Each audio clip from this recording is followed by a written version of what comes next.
Hey everyone, Steven here, and today I'm reviewing the Apex 4 Pro controller from Flydigi, which just launched.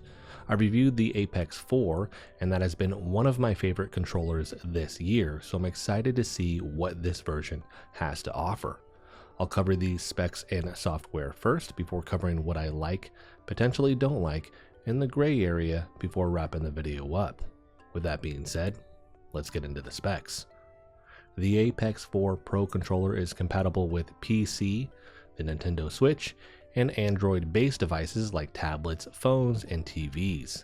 This is not compatible right now with the Xbox or PlayStation.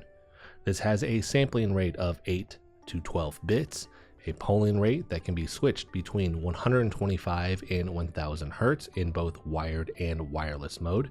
This has 4 vibration motors, 2 in the handles and 2 in the trigger area, and then this has an 800 milliamp battery that takes 1 to 2 hours to reach full charge. This has a 6-axis gyroscope in it that you can also enable to be used as a mouse on a PC.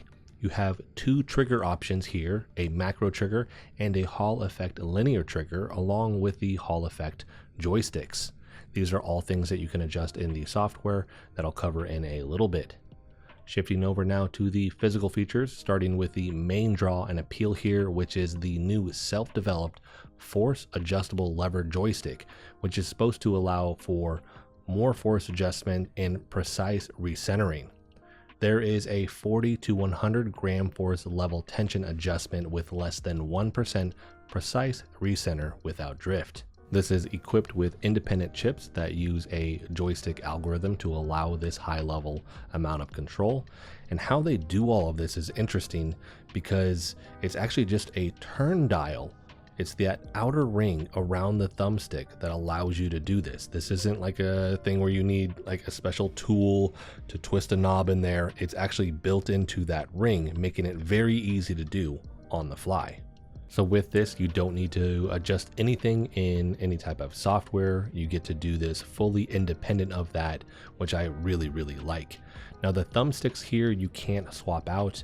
The ones that are on here are the ones that are permanently on here. But looking at the other buttons on the front of the controller here, we're going to have the 8 directional D-pad, which it doesn't specify if these are membrane switches or the mechanical switches, but considering the fact that they feel like the C and the Z buttons that are mechanical, my assumption here is that this is mechanical as well. Shifting over to the other side of the controller, we have that C and X button underneath the A, B, X, Y buttons. The A, B, X, Y buttons are mechanical. I will do a sound test for the controller here before we get to the software. At the top, you're going to have the select and start buttons. On the bottom of the front here, we're going to have the back and the home button. You will have 2 LED indicator lights. One lets you know that this is actually connected to whatever device you're trying to connect it to wirelessly or if it's plugged in. The one underneath is actually letting you know if the battery is low. It will start actually flashing red if the battery is low, or if you plug this in, it will just stay illuminated red if you're charging this. At the top of the front here, we do have that V LED light bar there. You can adjust this in the software. I will talk about that here in a little bit. Shifting to the very top of the controller here, you're going to have your left and right shoulder button, and then you're going to have your trigger buttons. No mention as to whether or not the shoulder buttons are mechanical or membrane switches with this. They do feel more like membrane switches, but it does kind of feel like everything on this is a mechanical switch. When it comes to the triggers though, you have the ability, like I mentioned earlier in the portion of the specs here, that you can have this as either that full macro trigger, or you can actually shift this over to the Hall effect linear trigger. When you do that, it has a mechanical feel to it. It does feel like that big nice click that you would have with a mouse, which does mean it has a louder sound. So do keep that in mind. If you are in a room where you're trying to be quiet, that isn't going to be the case with a lot of these buttons. Last thing for the top here is we have the USB Type-C port, which is what you will use to charge the controller. Shifting over now to the back. On the outside towards the top, we have our switches that you essentially click up, and when you do that, you will switch this over from the macro trigger to that Hall effect linear trigger. So very simple to do. I've used some before that have this same thing where they're hard to do or they may get stuck. This is very smooth, very easy to just shift this over, which I like. Then we have our M1 through 4 back paddles. You can assign these or not assign these. These are not assigned from what I've seen by default. You will need to use the software in order to assign these. And then in the center, we have the different modes that we would click this into. So on the far left hand side, that is going to be the 2.4 gigahertz connection for the USB dongle that you get with this. In the center, you will have Bluetooth, and then on the far right, you will have the Nintendo Switch. No mention of what Bluetooth version this is. My guess is it's going to be somewhere between the 5.0 and 5.4.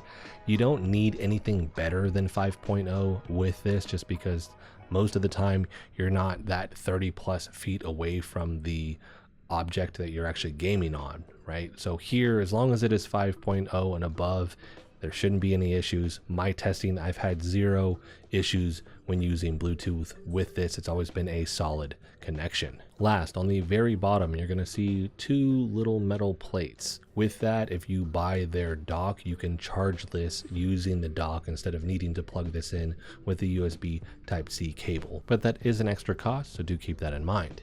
Next, let's go ahead and do a sound test for all the buttons on this before we shift over to the software.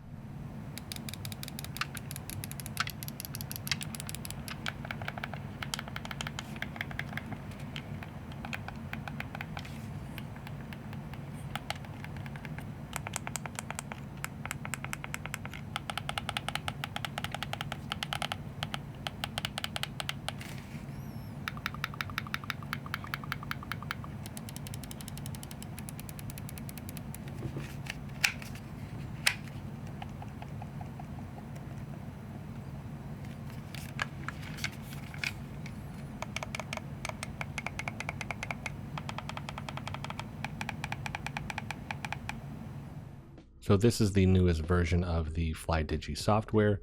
Here you have PC configuration, test, switch mode configuration.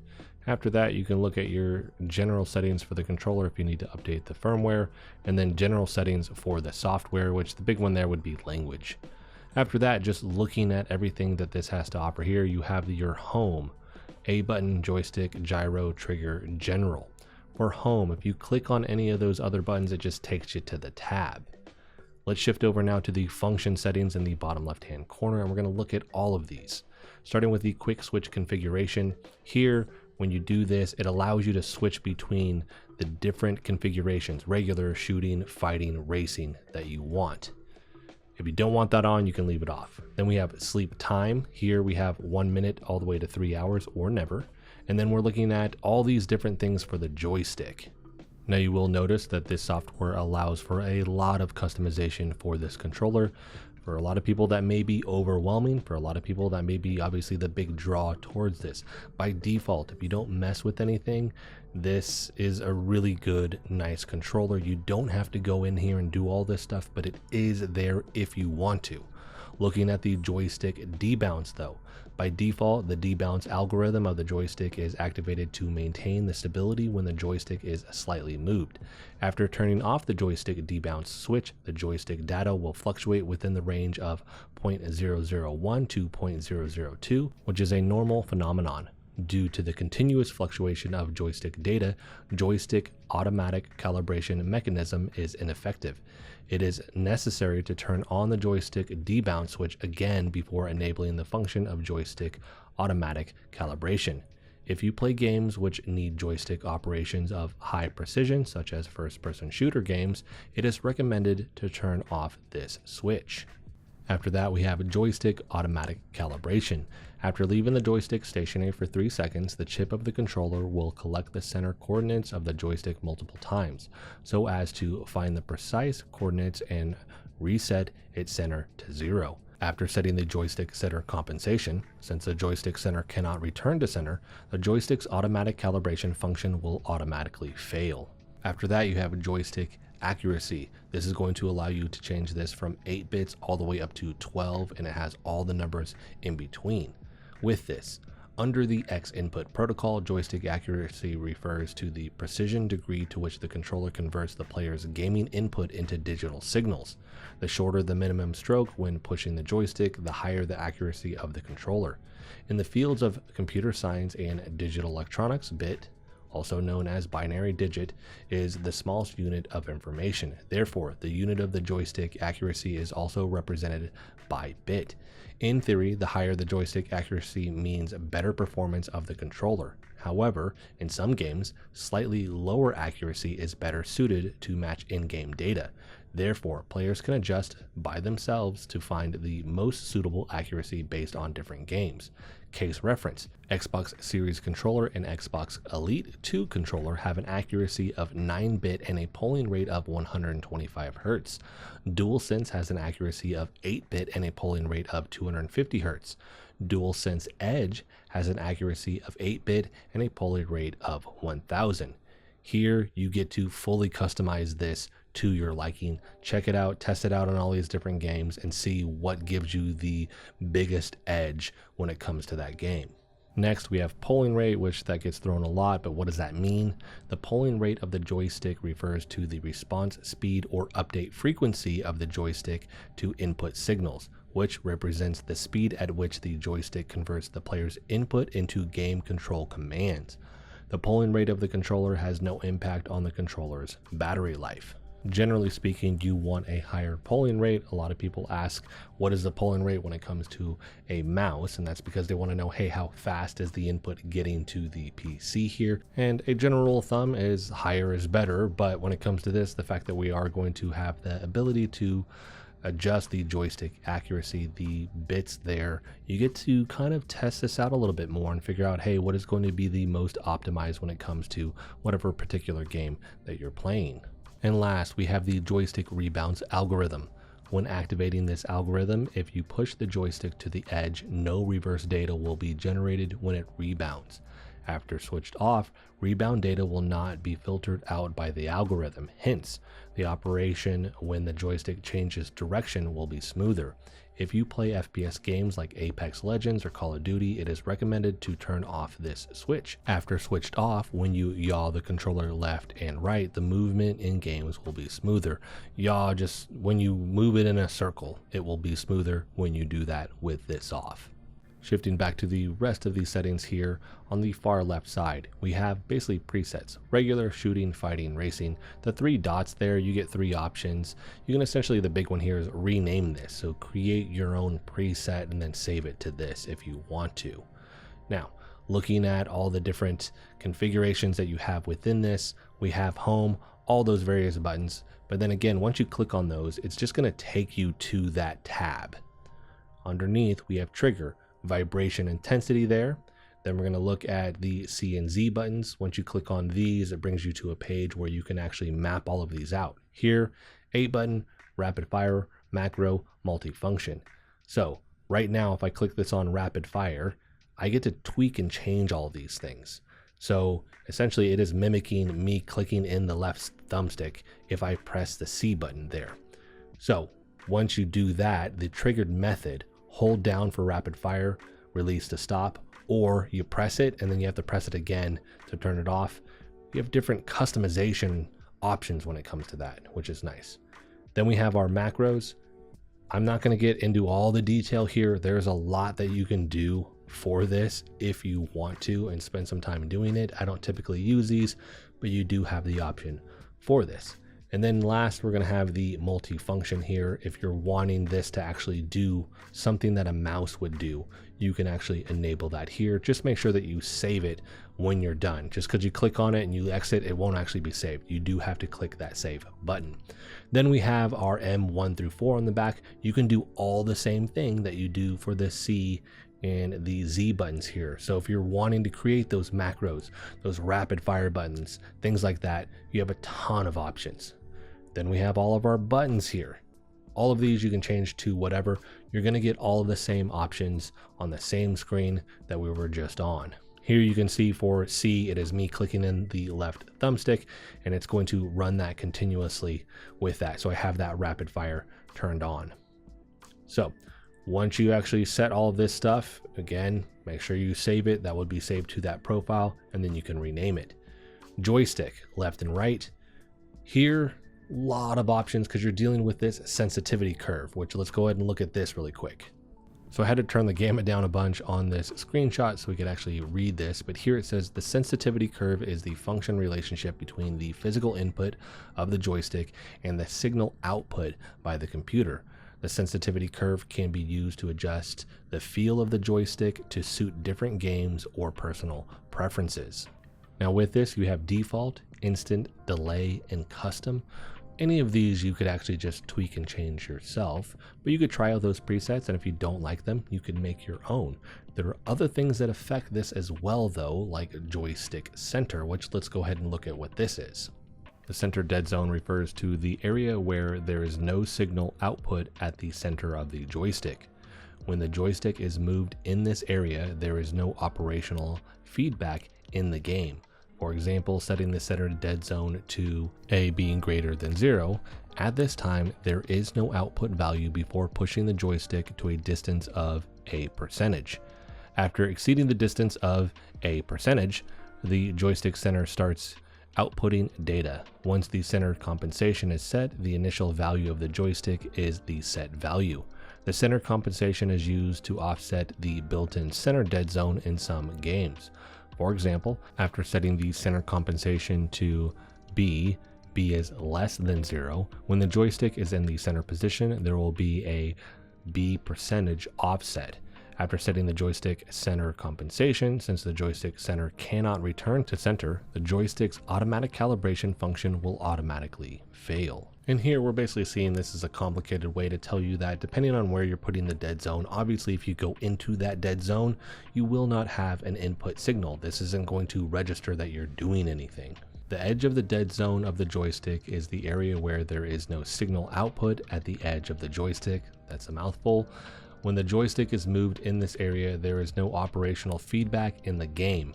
In contrast to the effective range of the center dead zone, when setting the edge dead zone to C is greater than 0, pushing 100% to C% of the distance will output 100% value. After setting the edge dead zone, joystick sensitivity will be increased in the game. After setting the edge compensation, even if the joystick is pushed to the edge, the actual output value of the joystick cannot reach 100%. In contrast to the effective range of the center compensation, when setting the edge compensation to D is less than 0, pushing the joystick to the edge will result in the actual output value of the joystick being 100% plus D%. After setting edge compensation, joystick sensitivity will be decreased in the game, which is suitable for precise aiming in FPS games. And this really quick is just me showcasing what this would look like if you were to actually adjust. Here would just be joystick center, and if you were to run this in joystick edge, it looks like this in reverse. Shifting over now to the circularity algorithm. Here it says, ideally when the joystick is pushed to the bottom to complete a full circle, the track should be a perfect circle. However, under the circular track algorithm, if players want to make their characters run in some games, when the joystick is pushed to the edge in a diagonal direction, the character's acceleration will be obviously lower than when pushing the joystick to up, down, left, or right direction. Therefore, rectangular track algorithm can ensure consistent data output in all directions for the joystick. The default joystick circularity of all Flydigi controllers are set to rectangular track, which provides higher precision and speed for most games. Circular track offers better directional accuracy and is more suitable for sports games and FPS games. You can choose the appropriate setting based on your own gaming needs. So with this, you can obviously apply all of these settings to the left and right joystick. Next, we have the gyroscope here, we have FPS and racing, and then you just map that to the left or the right joystick. After that, we have trigger, and with this, we have even more settings that we can adjust. First up, we have trigger vibration switch. Basically, do you want this on or off? Vibration intensity, and then masked value. After that, we have trigger amplitude. This parameter converts the controller grip vibration data sent from games according to the minimum and maximum amplitude values set in the space station. Controller grip vibration values higher than the maximum amplitude take effect with the max parameter set in this space station. The controller grip vibration value below the minimum amplitude takes effect with the minimum parameter set in the space station. The actual trigger vibration intensity is the result of the combined action of the trigger amplitude and the trigger vibration intensity coefficients. From my testing, what this is doing is it's taking the information about vibration that a game is sending over to the controller, and it's saying, hey, is this going to be a weak or strong signal? With that, if you're actually changing the amplitude here in a game, especially something like a first-person shooter, what I've noticed, if you set these values very low, it may not even register. But if you're crossing that threshold, you're essentially changing it so it's either going to be potentially like a weaker amount of vibration, or it's going to be a stronger amount of vibration. For me, I'm playing a game, it's a first-person shooter, I'm using something that has a scope. If I turn this really low, when I actually scope in and then pull the trigger, nothing happens. If I shift and change that, what I'll notice is that as I pull that is a huge kick on that vibration. So you can custom tailor the vibration and the style of that vibration to the games that you want. Essentially what this kind of reminds me of is a lot of the presets, and you had the same amount of control with the Apex 4 that does have some things that this controller doesn't have, but with this it's your ability to essentially mimic the presets that they had for different games here, but you're just going to custom tailor it to your liking. It would have been nice to see some of the presets here for various games like the Apex 4 has, but that also has some different vibration stuff going on with it than this controller. After this, we have general, which is going to have your LED lighting on this, streamline lighting, breathing, gradient, feedback, steady, and off. Streamline lighting is essentially a color cycle here. Breathing is going to be obviously just the color that you choose, breathing here, and you do have a good amount of colors to choose from. You do have the 5 presets, but then you can actually just use this slider to choose any color that you want in between. You can change the brightness and then the time that this will be illuminated here. The only other one that I want to actually point out is going to be feedback. So this will completely dim, and then as you push buttons, it will essentially turn that light back on. So it's giving you kind of like a feedback mechanism for the lighting. As you're giving inputs, it's going from dim and then it's turning back on. Steady is just obviously turned on the whole time with whatever color that you're going to choose. At the bottom here, we have grip. So this is for your grip vibration. So you can turn this on or off, and then you get to set the intensity of it as well. If you test it, it's obviously just going to vibrate, but you get to check really quick, hey, do I even like this intensity? 50% by default, but you can go from 0 all the way up to 100. Last couple things I want to cover. At the top, we have PC configuration, test, and switch mode. With this, if you're testing this, you're just actually checking, hey, is everything working in real time? So here you can actually check and see what the polling rate is going to be and just see, hey, is this being accurate right now? Do I have any dead zone when it comes to the thumbsticks? But also, is every single button registering with this? Because if you start pushing these buttons and they're not showing up here, they are not registering with this. Keep in mind, I am in a wired connection. That's how you actually connect this to your PC, and it actually is recognized then by the app. You can't do this in a wireless mode. Switch mode, if you do want to change any of these settings specifically for the Nintendo Switch, it will save it with the onboard memory. You have 4 different presets that you have here that you can change and adjust. So that is going to wrap it up for the software. Let's go ahead and shift over now to the things that I like about this controller. So first thing here is going to be the high level of customization that you have with this controller. We just spent a large chunk of time talking about all the different things that you can adjust in the software. Outside of that, if you didn't want to do that, one of the other draws here is going to be with the force adjustable levers. The fact that you could adjust that and not need software is really cool. If we look at the Apex 4, which I've reviewed, that one, there's like a turnstile key that you have with it. It's a little bit more complicated of a process to do that. Here, building it into that ring around the thumbstick very, very unique, very smart to do here, because you get that customization on the fly without needing some specialty tool that comes with a controller or needing to use software to do this. Now, if you want to fully unlock all the different customization options that this has, of course you're going to need to use the software, but just out of the box, I think a lot of people will be just fine with the customization that this offers without any software. But again, if you want to take this to that next level, and we're looking at all the adjustments that you can make with the thumbsticks, all the vibration adjustments that you can truly tailor this to the user experience that you want with the software. Next, we have performance. Across the board, I have not had any issues when it comes to performance when using this on PC or when using this on the Nintendo Switch. Now, I don't have any Android-based devices to test this out on, but using this with an iPhone, I did have some issues that I will talk about here in a little bit. But with the PlayStation and the Nintendo Switch, no drop in signal, no issues where I was experiencing lag. The polling rate here being adjustable between the 125 all the way up to 1000 Hertz is really, really nice.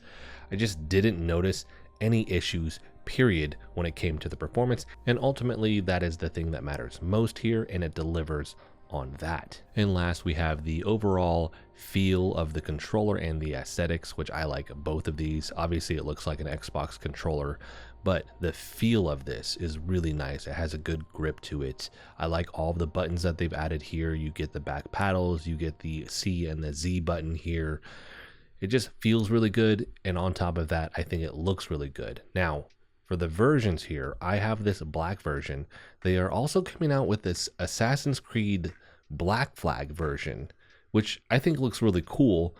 A little bit odd choice here, because that is a much older game. I'm not quite sure why they went with that game. Now for me, it's actually one of my favorite Assassin's Creed games, so I really like this, but the game came out in 2013. This game is 11 years old right now, so I don't know if it was a licensing thing. I just don't quite understand why they chose that, but with that, I like the overall look to it. It's going to have the same feel as the regular black version. I like the looks to it. If you do like that one, that is another option that you can pick up. I do think it's a bit of an odd choice for a game to license, but they do have that version that you may consider. So that is going to wrap it up for the things that I like, shifting over now to the things that I don't like, starting with an issue that this has with iOS 17, because it prompts you and it says, hey, if you upgrade to that, this isn't going to work anymore. At this point, this has been out for a while. I think we should be seeing updates to the app where it will work with that, because as it stands right now, if you do have iOS 17, this just doesn't work. So you cannot do anything via the app. The app has some customization stuff in it. You can adjust the lighting. You can actually see, hey, are these buttons, the triggers, is everything working correctly in real time like you can with the software on a PC? Some cool features with this, but you can't use any of them. Now, let's say I'm just not going to use the app at all. One of the things I was running into is that would be connected and that would disconnect. It just won't work, period. It doesn't matter if you're using the app or not. If you connect this via Bluetooth, it will connect, but then if you hop in a game, it won't register anything. It just won't do anything. So I don't know when we will see an update to the software. At this point though, I do think this should be taken care of. Now, I've mentioned that I really like the level of customization that the software has, but I had the same issue with the regular Apex 4. For my main PC, the software will not work at all. I've spent hours trying to figure out why. I just can't crack it. On my other PC, my backup PC, it works, and that's actually what I recorded the software on, but for the main one, I just don't know. Uninstalling it, reinstalling it, running it as administrator. I've tried a bunch of different things that I've seen on Reddit. I just can't find a solution when it comes to this. And at this point, although there is this crazy level of customization in the software, it's certain things like this that make it feel a little bit underbaked. Now, I'm not saying I haven't had issues with other software from main companies that you may deal with. I've had issues with those as well. Usually I can figure out a solution. It may take me a while, but I'll figure out a solution. This one, I can't crack it. I do not know what is going on with this. I think we should be seeing more updates to this with the feedback that they're getting, because I've written the company as well saying, hey man, I don't know what's going on. Like, this is an issue. Try these things. I tried those things, didn't work. Okay, then we're just at a standstill. I have to literally just try this on a different PC. I'm not okay with that. I want to see more updates to the software, get these firmware updates where we can get past a lot of these issues, because it seems more almost like a beta that we're dealing with when we're having issues like that than really the final product when it comes to the software. Now, if you can get it to work on your PC, and I don't know that everybody's going to have this issue, it's just one that I have experienced, but if you can get it to work, there's all the customization that you get that I've talked about that I really do like. I love the customization that this has, but the notion that, hey, this may or may not work just doesn't sit well with me. So this is fixable though. I do hope we see more updates to this over the coming months and we can get past some of these issues. And it's not just me experiencing these things. Again, I've tried to look for solutions on Reddit, and these are other people experiencing this same issue. Now, the good news is that is going to be it for the bad or the negatives that I found with this controller. Shifting over now to the gray area. These are things you may or may not care about. I'm going to start with the mechanical buttons because they are louder. I really like them. I like the click, I like the feel, I like the sound. Not everybody will. So here, make sure you're okay with that, but also just think contextually. Are you going to be in a room where you do need to be a little bit more quiet when you're gaming? Because these are not quiet. These are going to have that audible click to them. They are louder. So if you need to be quiet, I wouldn't recommend this because, again, it's just going to be loud. If you don't mind, you're not going to need to worry about the sound of this, then this is going to be an easy recommendation from me because this feels more like a mouse and keyboard. And if you like that audible click that those have, you will like this controller. Next, the thumbsticks are not swappable, and this is the same for the more expensive Apex 4. I wish we had that option, because right now these are concave, but if you wanted convex, if you wanted a different grip around the edge, you don't have any option. This is it when it comes to this controller. It would just allow a little bit more customization when it comes to this because they're offering so much in the software. I would like to see that. Now, I do like the fact that these are the Hall effect joysticks. They are super responsive. Again, you're getting the tension lever here so you can customize that, but down the road, maybe we see a version that allows you to actually swap these out for a version that more suits your playing style. Next, we have the USB Type-C charging cable. It's not threaded. I just think threaded is a little bit more quality typically. It also allows for more free movement. This one, a little bit more rigid. It's not incredibly long, maybe a little bit more distance on it just because you don't know how far a person's going to be with this plugged in from their PC or whatever device they're using this with. And so this would just cover more scenarios than this shorter one that they have. Last, we do not get the Xbox or the PlayStation support here.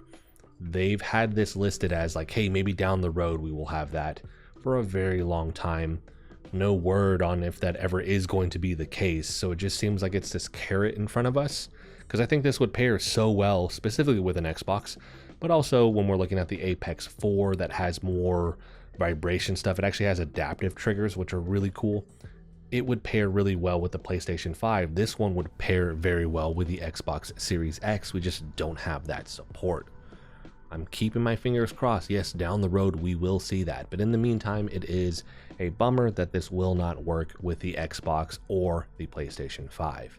So that is going to wrap it up for this video. Overall, I really like this controller. I like this adjustable lever here, the customization that you find in the software. Yes, there are some issues when it comes to that. There are some things to consider, like the noise of the mechanical switches when it comes to this, and potential support limitations like dealing with iOS 17, or if you really need something for a PlayStation or an Xbox, this won't work with those. But if you're covered on all the other fronts, hey, I'm going to use this with a PC, the Nintendo Switch, an Android-based device, then I think this is a really good option and one to consider if you're needing a new controller. If you have any questions about this, let me know in the comment section. I will make sure to answer that for you there. I will have a link for this in the description as well, so you can pick this up. And the other Black Flag version, I do not know how many of those they're going to have and how long that stock will last on it, but that link will be in there so you can try to check it out. So that's going to wrap it up for this one. Thank you guys so much for watching. If you liked the video, hit the like button for me as it helps the channel out. If you want to continue to follow along with all my content, hit the subscribe button for me. And as always, thanks so much for watching. I'll see you in the next video.